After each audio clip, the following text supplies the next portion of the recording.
Hi, I'm off to Minecraft tutorial today. I'm going to teach you how to add your very own coloured items to the game. So unfortunately I did do a record of this and it went corrupt. I can't explain why, because it doesn't make sense to me why it went corrupt. So this is a re-record, so yeah. So today I'm going to teach you how to add your very own coloured items. So I'm going to go right from the start. So we first added, if I just expand this, like so. We first added a class, two classes, so we add this recipe item color, which you can find in the description, and in the utils class we added this method down here, which you can also find in the description. So this is our recipe. So what this recipe does is it allows us to craft any dye with our item, and it will colour the item. And it also allows us to clear the colour of the item by just putting it in the inventory. I'll show you in a bit. So first thing that you need to do is you need to make an item and do your default constructor, setting the localized name and registry name. Then what we're going to do is we want to make all the default instances of the item have the tag colour and defaultly set to white. That's what this means here, because the hexadecimal colour for white is FFFFFF. So to make that as an integer, we put a 0x before it, and we just set the stack to that. So that does it on the creative tab, sets the MBT so when we can pull it out. But also, if you was to make a crafting recipe, we'd have to make sure we get the right item made. So we also have this add information method, which I'll show you it here. All this does is make sure the stack has got a tag compound, and if it has the key for colour, then what we're going to do is we're going to add the unlocalized name.tooltip, so that just basically says colour, and then a formatted version of the colour. So that's what this bit here does. Like so, all of that is a formatted version of the colour. So that's all we needed to do for our item. Well, to actually make the item have a colour, we have to add this register item colours method to our mod items class.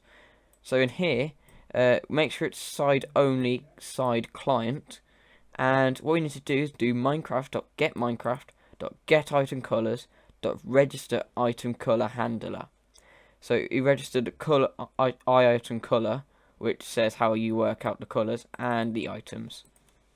So what this method does here is it returns the value of our colour tag. If not, it returns 0. Now, you might see tint index equals 1. The tint index is also known as the layer. So if you go over to the models and models item, and if you go down to where it says paintbrush right here, you'll be able to see that we have two layers, layer 0 and layer 1. And if I go down to textures, items, I go to paintbrush 0 and paintbrush 1, you'll be able to see, just press cancel on that, should open it up in paint.net. You should be able to see what it actually does. Here we go. So we have our layer 0, which just is the handle of the paintbrush, and our layer 1, which is the top half of the paintbrush right here. And the 0, this one just says, because it's for every other layer, it just leaves this as this colour. It doesn't change it, which is good. So what we have to do is with our item colours in our init method, in our client proxy, to make sure to call modItems.register item colours, and over to the crafting recipes, we actually have to register the type of recipe. So I registered it as item colour. We have the recipe item colour class. The category must be shapeless, and it must be after Minecraft shapeless. And then all we have to do is add a recipe, a new recipe item colour, and then just put in the item stack, which has the data on it, the item. And that's all we need to do. So we should be able to run a game, and we should be able to see that our paintbrush can be coloured any colour. The game is loaded up, so we should be able to go inside of our test world, and we should now be able to see the paintbrush in the game, which can be coloured. So what we're going to have to do is we're going to have to get a crafting table, obviously, So if you look in JI, we can actually look up the paint brush, and as you can see, the default instance has the color set correctly to FFFFF, which is white. We can also go over to the Creative tab, and that's what it says here. We're gonna also need a crafting bench as well, and we can also get some dyes. So let's get a bit of black, a bit of red, a bit of cactus, a bit of that. So basically all the colours just shows that you can colour it in any way that you want. Like so. Is that all the colours? We missed out lime, didn't we? Yes, thought we did. So what we can do is place on a crafting table. Now you won't see, if we press U on this paintbrush, it doesn't say that we have a recipe. But what we can do is you can place in this, and you can see that it automatically says we can clear it. We're not going to do that. But what we can do is we can add a colour to it. So as you can see, it's coloured it here. Add another one.